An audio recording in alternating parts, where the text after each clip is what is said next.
오늘은 우리 조정재 목사님 나오셔서 퇴보와 전말이라는 제목으로 여러분들에게 말씀을 전하실 때 큰 은혜의 시간이 되시기를 바랍니다. 아멘.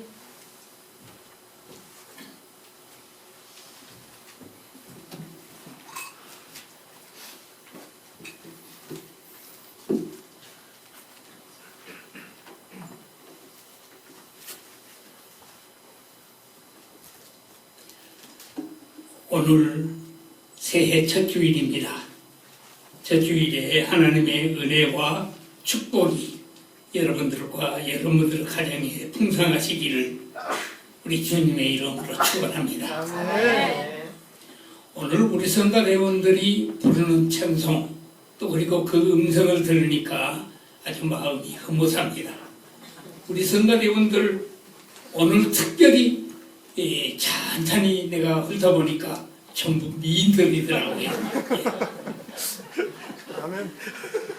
또 그리고 그렇게 음성도 그렇게 참 청아하고 아름다운가 오늘 처음으로 내가 처음 느꼈습니다. 감사합니다.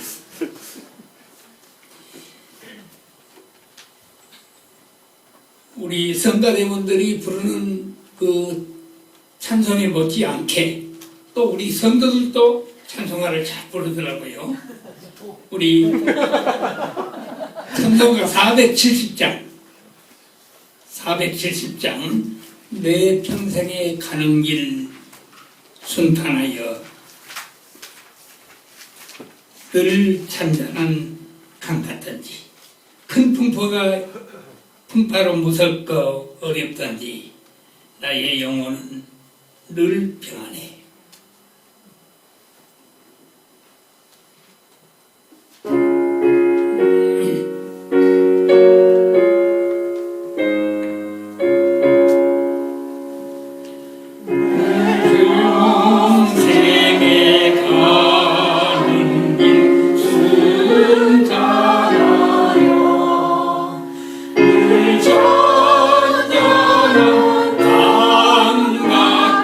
이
평론가는 게이츠 스피워드라고 하는 사람이 작곡한 작시한 시입니다.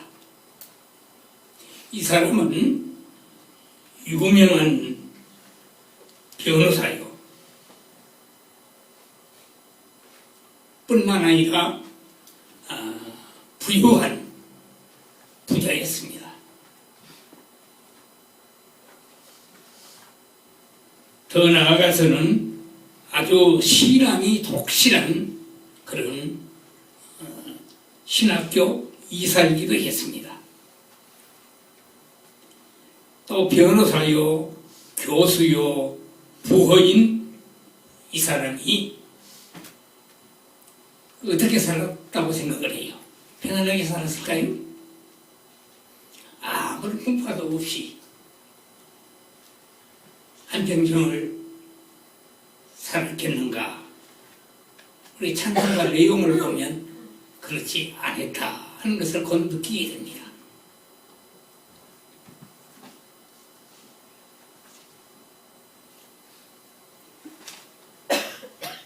그는 참 어려운 많은 곡절을 겪었습니다. 엄청난 그런 재난을 당하고 있습니다. 그는 부자였기 때문에 시카고에 많은 그 빌딩을 가지고 있었다고 해요. 근데 시카고에서 그 화재 사건이 있었지요. 그 화재 사건 때문에 다 그 건물이 다 불타버리고 말았습니다. 그래서 참 그 부인이 정신착란 비슷한 증세가 왔어요. 그래서 그 아내를 위로하기 위해서 또 딸이 세 딸이 있었는데 그 딸과 더불어 그 유럽 불란서로 여행을 보냈습니다. 근데 그 여행을 가는데 지금처럼 비행기로 갔으면 쉽게 갈 수 있는데 옛날에는 지금으로부터 200년 전이니까 태평양을 건널 때 배를 건넜어요. 근데 배를 타고 가는데 그 여객선이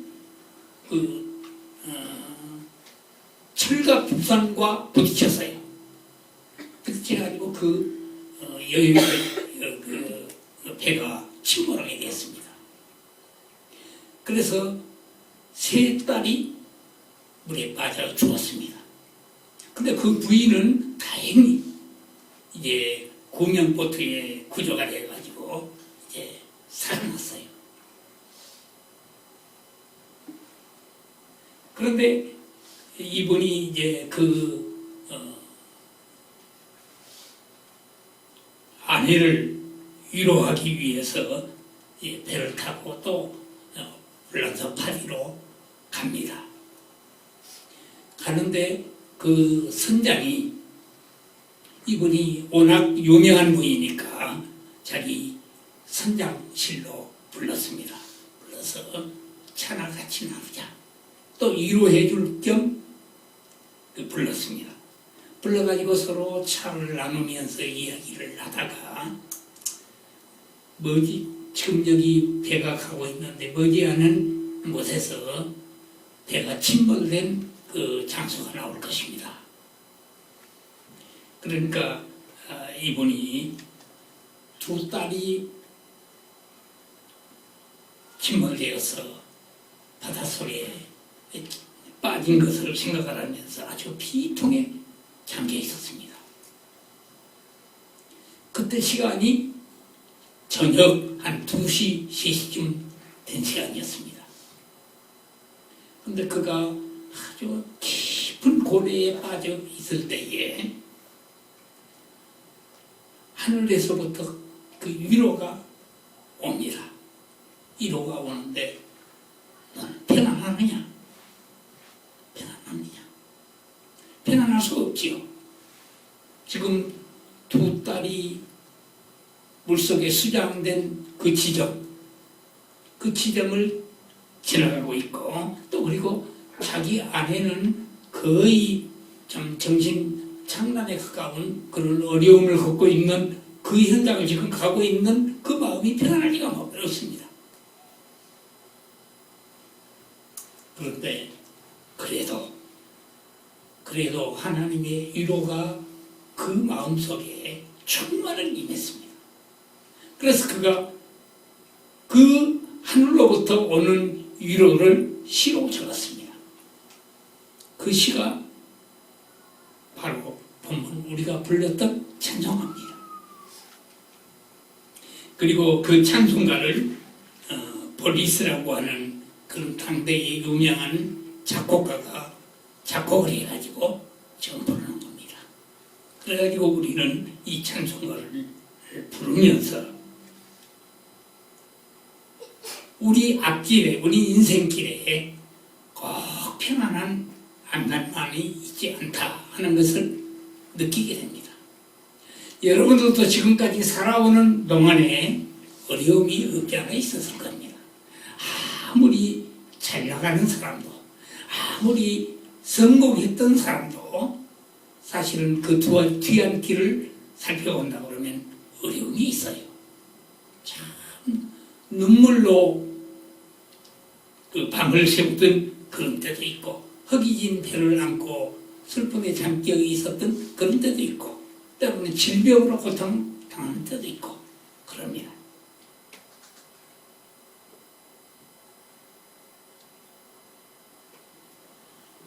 오늘 우리가 이런 인생을 살아가는데 인생 일생에는 희로 애락이 있다 그러지요. 다시 말하면 기쁠 때도 있는가 그러면 노여울 때도 있고, 슬플 때가 있는가 그러면 즐거울 때도 있는 것입니다.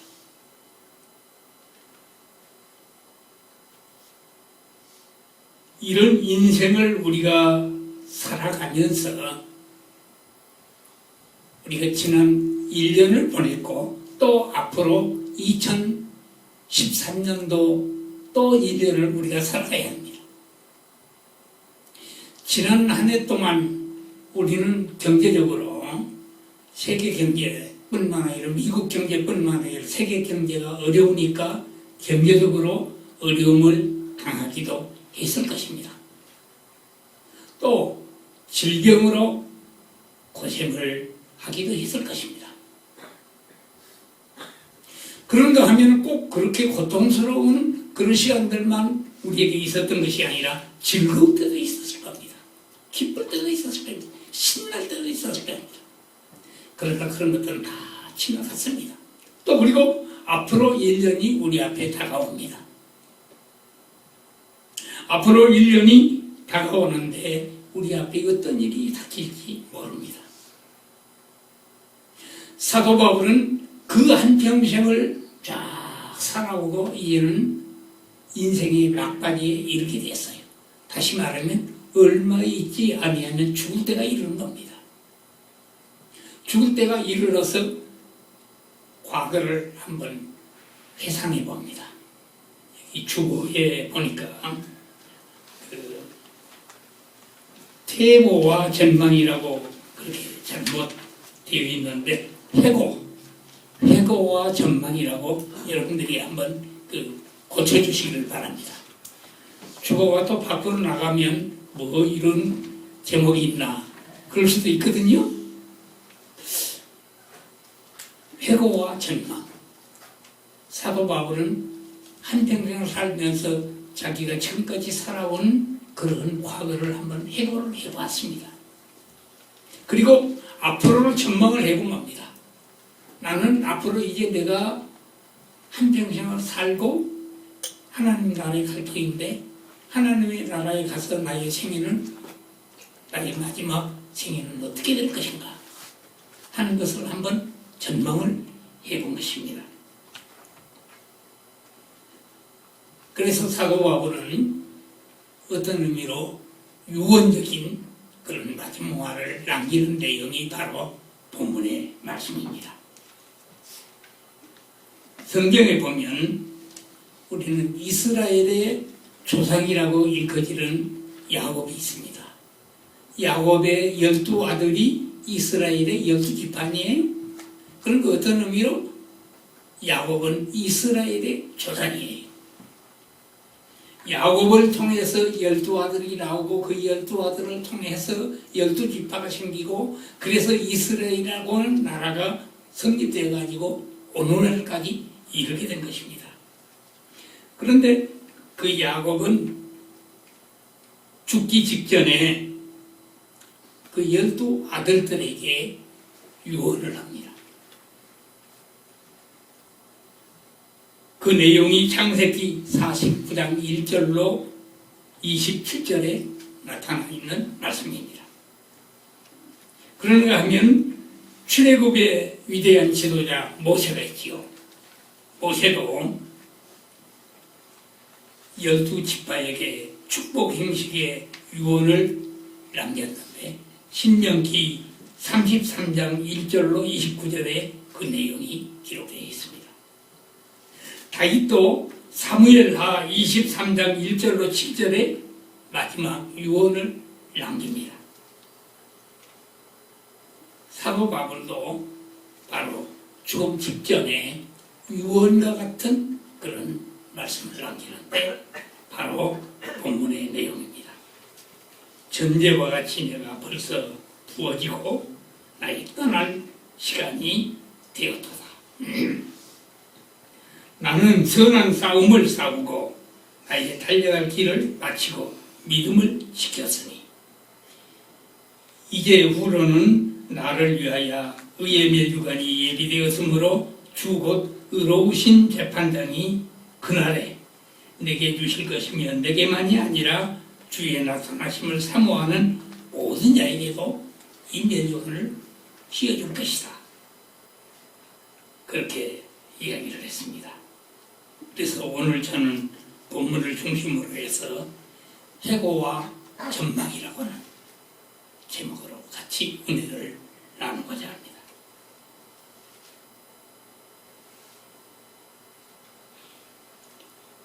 나는 선한 싸움을 싸웠다.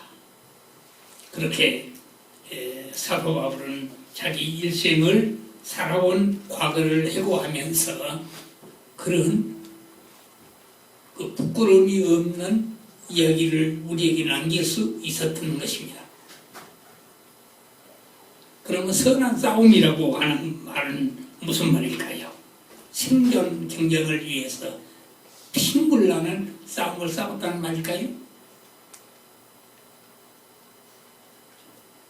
사도 바울은 자기가 살기 위해서, 잘 살기 위해서 싸워본 적이 없어요.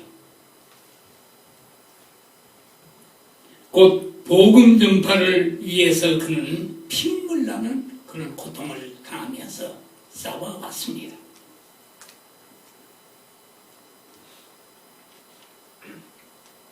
바울은 디모데전서 6장 2절에 믿음의 아들이라고 일컬어지는 디모데에게 부탁을 합니다. 선한 싸움을 싸워라. 선한 싸움을 싸워라. 그러면서 본문 7절에 사도 바울 자신도 나는 선한 싸움을 싸웠노라. 그렇게 고백을 합니다. 우리 성도들은 복음 전파를 위해서 또 그리고 불신 세계에 또 악한 영의 세력과 더불어 우리가 도전을 받게 되는데 그 이유를 위해서 우리가 또 피눈물 나는 그 싸움을 싸워야 됩니다. 그리스도의 제자들도 마찬가지로 오늘 살아가는 우리들도 여러 가지 세상을 살아가면서 이런 피눈물 나는 싸움을 싸워야 할 때가 있습니다. 예수님께서는 요한복음 15장 18절로 20절에 이렇게 이야기를 합니다. 세상이 너희를 미워하면 너희보다 나를 미워하는 줄 알라. 너희가 세상에 속하였으면 세상이 자기 것을 사랑할 것이나 너희는 세상에 속한 자가 아니요 도리어 내가 너희를 세상에서 불러내었기 때문에 세상이 너희를 미워하느니라. 내가 너희에게 종이 주인보다 더 크지 못한다 한 말을 기억하라. 사람이 나를 미워하였은즉 너희도 미워할 것이요 내 말을 지켰은즉 너희 말도 지킬 것이다. 그렇게 말씀을 했는데 예수님도 사실은 세상의 미움을 받았어요. 그렇기 때문에 예수님을 따르는 우리 그리스도인들도 세상으로부터 미움을 받을 것입니다.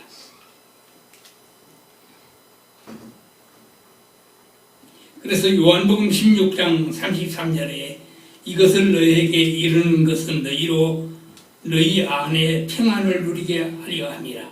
세상에서 너희가 환난을 당하나 담대하라. 내가 세상을 이기었노라.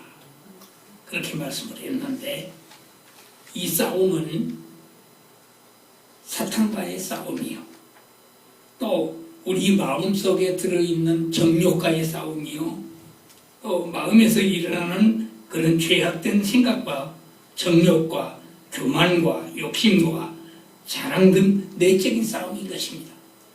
이 싸움에서 반드시 이겨야 되는데 이 싸움은 온유와 겸손으로 싸워서 이겨야 합니다. 그래서 악을 우리가 대항을 하되 피 흘리기까지 싸워야 하는데 그것은 선으로 악을 이겨야 하는 것입니다. 그래서 사도 바울은 지금 죽어서 하나님의 나라에 가 계시지만 그는 믿음의 선한 싸움을 잘 싸워서 지금 의의 내주관을 받아 기쁨의 삶을 살고 있을 것입니다. 또 그리고 우리도 그와 똑같은 전체를 밟을 것입니다.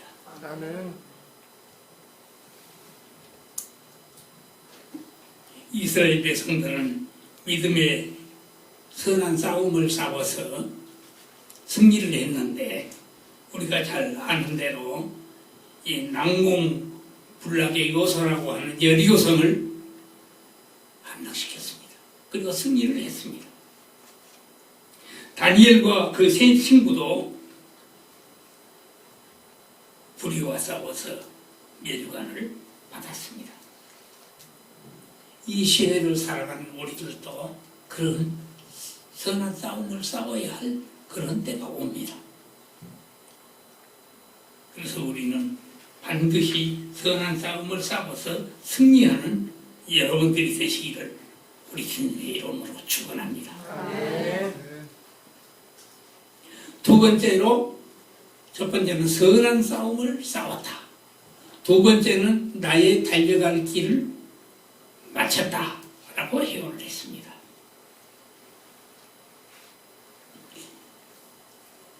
이 지구촌에서는 마라톤이라고 하는 경기가 있습니다. 특별히 올림픽이 있는데 4년마다 올림픽이 열리죠. 근데 그 올림픽의 하이라이트는 뭐죠? 마라톤입니다.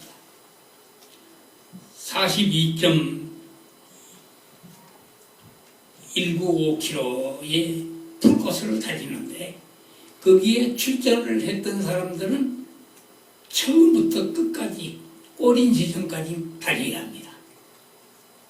중간에 기권을 해버리면 상도 없을 뿐 아니라 출전한 의미도 없어지는 것입니다. 그런데 우리 인생은 출생으로부터 죽을 때까지 마라톤을 달려야 합니다. 여러분들은 지금 어느 정도 달려왔습니까? 한 중간 지점까지 달려왔습니까? 종점 다 달려왔습니까? 저는 이 설교를 준비하면서 나는 거의 꼬리 시점에 도달했다. 그래서 보니까 사실은 이 원고를 준비를 했는데 내가 활자를 11로 했습니다. 그럼 잘 안 보여요. 그게 보이지를 않아요. 그래서 이제 내 눈도 다 갔구나. 내가 젊었을 때는 그 노인들이 눈이 안 보인다. 이 정도는 안 보이나 하면서 내가 생각을 해봤어요. 어느 정도 안 보이면 눈이 안 보인다 그러나. 근데 지금 내가 보니까 이 정도였으니까 아마 그러셨구나. 또 말도 헛나가요. 아마 여러분들이 내 말을 들을 때에 뭔가 지금 헛나가지요? 이 말도 헛나가요. 지금 70대가 넘은 우리 그 은퇴한 목사님들 네 분이 거의 월, 수, 금, 토 이렇게 교찬을 모입니다. 근데 보니까 다 그런데요. 다 그런데요. 그럼 왜 그러느냐? 그러니까 자기들도 왜 그런지 모른대요. 아마 그러니까 인생에 정말 종점이 가까워진 것 같아. 우리 아들이 전화를 하는데 왜 전화를 안 받냐 그래요. 근데 내가 핸드폰을 꼭 가지고 다니거든요. 근데 안 왔어요. 근데 보니까는 이 핸드폰을 들어보니까는 진짜로 왔더라고요. 그러니까 뭐 기도가 내가 지금 뭔가 썸씽농이다. 그러고 보니까는 나도 지금 인생의 종착역에 도달했구나. 그래도 기권하지 않고 달려야 되겠다. 그런 생각을 해봅니다. 끝까지 달려서 승리의 메뉴관을 쓰는 우리가 되어야 됩니다. 끝까지 달리는. 중간에 포기하지 말고 끝까지 달리는 여러분들이 되시기를 주님의 이름으로 축원합니다. 뿐만 아니라 세 번째는 믿음을 지켰다. 아주 중대한 말입니다. 믿음을 지켰다. 어떤 사람은 믿음 생활을 잘 하다가 중간에 그냥 덥석 주저앉아 버리는 그런 분들이 있어요. 참 얼마나 안타까운지 몰라요. 믿음을 꼭 지키시길 바랍니다. 우리가 믿음을 지키는 데에는 많은 괴로움이 있어요. 또 주저앉고 싶은 그런 때도 때가 있습니다. 가룟 유다 같은 사람은 정말로 완전히 중간에 그분도 처음에는 아주 신앙생활을 잘했던 분이에요. 그러니까 예수님의 12제자가 되었고 12제자 가운데서도 회개의 일을 마쳤어요. 회개 일을. 그게 얼마나 신임을 받은 사람이에요. 근데 그가 나중에 물욕 때문에 물질의 욕심 때문에 예수님을 팔아먹는 완전 파멸의 길을 걷고 말았지 않아요? 그런가 하면 베드로 예수님의 수제자 아닙니까? 그런데 그도 예수님을 모른다고 부인을 했고 심지어는 저주까지 하면서 부인했지 않나요? 우리가 이런 오점을 남기지 않는 그런 신앙생활 처음부터 끝까지 가끔 찍으면 특별히 마지막 때에 마지막까지 신앙생활을 잘하는 여러분들이 되시기를 우리 주님의 이름으로 축원합니다. 저는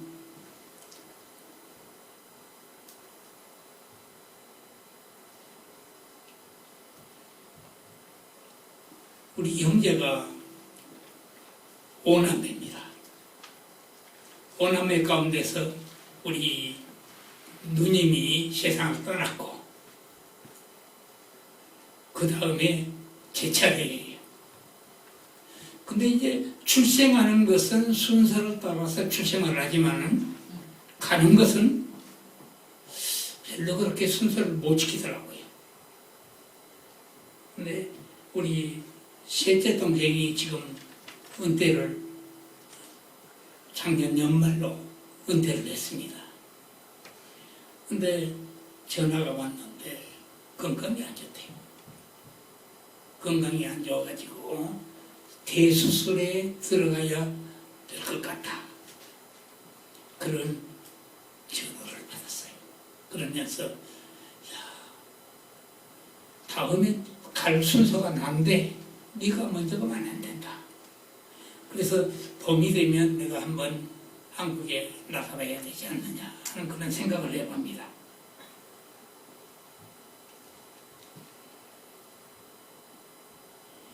우리는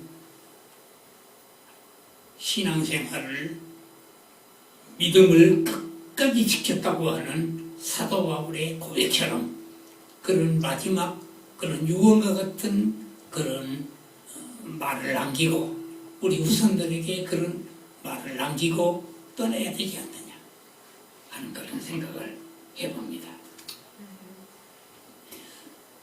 좀 시간이 다 되었습니다만은 제가 좀 인생의 마지막 지점에 이르러서 내가 한번 지난 설교를 준비하면서 지난날을 한번 해결을 해봤어요. 해결을 해봤는데 잘못한 점, 정말로 후회스러운 일들도 많았어요. 정말로 왜 그랬을까? 안 그런 줄 알면서 왜 그랬습니까? 하는 그런 노래도 있죠. 정말로 이래서는 안 되는데 왜 이랬을까? 사실은 제가 40년 동안, 45년 동안 목회를 하면서 후회하고 또 후회한 그런 것들이 있어요. 내가 그걸 다 부끄러워서 말씀드릴 수는 없고, 그러다 하면 또 잘한 점도 있더라고요. 내가 잘한 점 가운데에서 난 결혼을 잘했어요. 좀. 사모님 부끄러워 거기를 못 듭니다. 지금 우리 사람이 있습니다만은 내가 처음 선을 봐가지고 삥 돌았어요. 진짜로 예뻤어요. 정말 예뻤어요. 그렇게 삥 돌아가지고 내가 결혼을 했는데 결혼도 잘했을 뿐만 아니라 나가 서포트를 얼마나 잘했는지 몰라요. 목회를 하면서 내가 사모 때문에 어려움을 겪어본 적이 없어요. 오히려 목회에 플러스 용의를 줬어요. 내가 목회하는 동안에 어려움을 당하고 고통을 당하고 그러면 뒤에서 그런 걸 다 수습해줘요. 그런 것을 보면서 참 결혼을 잘해서 아내를 잘 얻었다 하는 그런 생각을 했습니다. 그리고 또 나는 그 삼남매를 두었는데 삼남매 가운데서 나보다 또 먼저 간 그런 나쁜 놈이 있어요. 예, 참. 그러나 그 삼남매가 참 그 딸만 먼저 갔으니까 나쁜 놈이라고 내가 하지만은 그러나 그도 한평생 살다 갔으니까 그래도 이 삼남매가 부끄러움이 없는 삶을 지금까지 살고 있다. 앞으로는 모르죠. 하는 것을 생각을 합니다. 그래서 자랑스러운 자녀들을 낳는다. 그렇게 생각을 합니다. 또 나는 우리 그 형제들이 5남매가 있는데 우리 누나는 먼저 가셨고 지금 4형제만 살아있는데 그 4형제들도 참 보람있게 자랑스럽게 어디다 내놓아도 부끄러움이 없는 그런 삶을 살고 있어요. 그러면서 참 나는 형제들을 참 잘 줬다. 그런 생각을 합니다. 또 그리고 그 후손들이 나 지금 후손들이 몇인지 잘 모르겠어요. 내 후손만 합니다. 10명이에요. 내 후손이. 근데 그 애들이 잘 자르는 거 얼마나 감동한지 모릅니다. 그래서 하나님께 감사를 드리며 영광을 돌립니다. 이제 나는 하나님이 오라하시면 요단강을 건너서 주님 앞에 설 것입니다. 그리고 나는 확신합니다. 사도 바울처럼 의의 멸류관, 금멸류관, 영광의 멸류관을 받았을 날이 멀지 않았다. 그런 기대를 가지고 살아가고 있습니다. 사랑하는 성도 여러분, 여러분들도 그런 기대를 가지고 꼭 사시기를 우리 주님의 이름으로 축원합니다. 기도하겠습니다. 하나님, 오늘 부족하고 연약한 종이 사도 바울의 과거와 또 그리고 미래를 생각을 하면서 해고와 전망이라고 하는 제목으로 말씀을 증거했습니다. 하나님이 기뻐하시는 말씀이 우리 성도들의 마음속에 그리고 성도들의 생활 속에 꼭 나타나서 하나님께 영광이 되고 본인들에게 축복의 순간들이 되도록 은혜를 베풀어 주시고 금년 한 해 동안 우리 교회도 우리 성도들의 가정도 하나님의 축복 가운데서 날로 번창하는 역사가 있게 하여 주옵소서. 예수님의 이름으로 기도하옵나이다. 아멘.